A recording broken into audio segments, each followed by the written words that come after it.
varıp ahvali anlatacağım. Ona seni ipten kurtardığımı söylemeyi unutma. Onu büyük bir orduyla gelmeye ikna edeceğim. Ya ikna olmazsa? O zaman kendi ordumu kurar gelirim. Selçuklu'yu hafife alma. Ya döndüğünde daha büyük bir orduyla karşılaşırsan? Sultan Alaaddin gün geçtikçe güçleniyor. Ne istersin?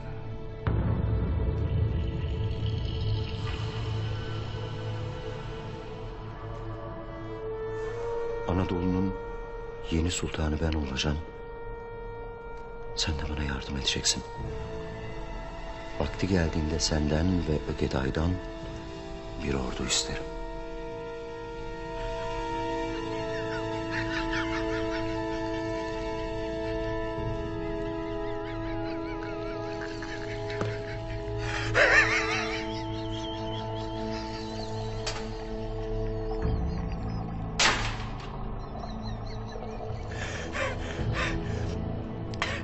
Hele.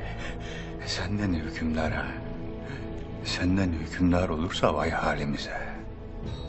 Cihan tersine döner.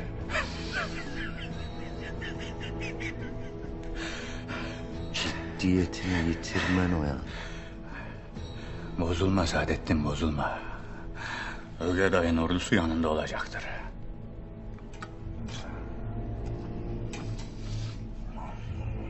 Ben gidip güzelce istirahat edeceğim. Sen gerekeni yap. Sonra beni haberdar edersin.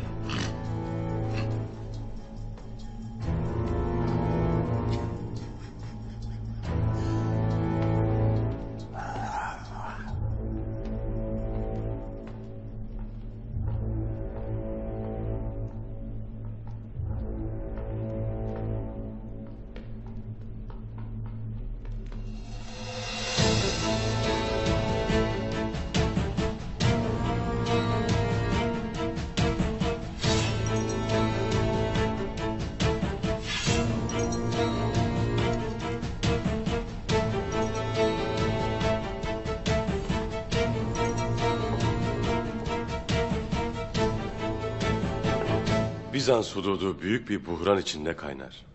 Gayrimüslim ahali kendine zulmeden idarecilerden kurtulmak ister. Bereketli topraklarına nizam getirecek bir kudret bekler. Köylü perişan. Ahali kendi dindaşlarına olan inancını yitirmiş durumda. Her yerde adaletten kaçan başıboş eşkıyalar cirit atar. Oraları kendine mesken tutmuş göçer Türkmenler de hayatta kalmak için çırpınırlar. Kendi meselelerini halledemedikleri için Bizans'ın ezdiği ahalinin derdine derman olamazlar. Sözün özü dersin ki o diyarlara kim adalet ile hükmederse kudret bulur. Buhranlı günler yiğidin pusatına güç verir. Fırsatlar gün gibi ortada durur.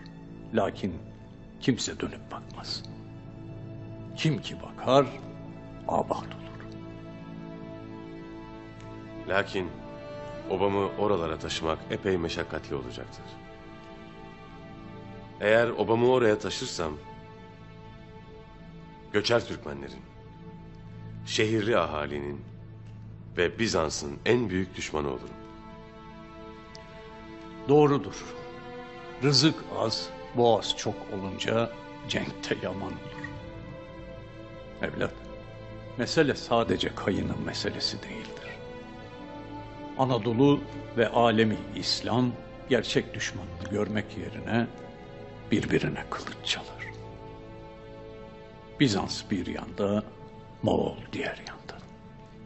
Biz de nifaka düşeriz. Ya hainler? O haysiyet yoksunları sadece mücadelemizi geciktirirler.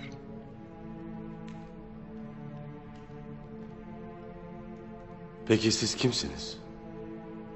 Bizler hiçiz evlat. Sadece bir hiç. Ve ilelebet hiç olacağız. Ya ben ne olacağım? hiçlerin yoldaşı olma.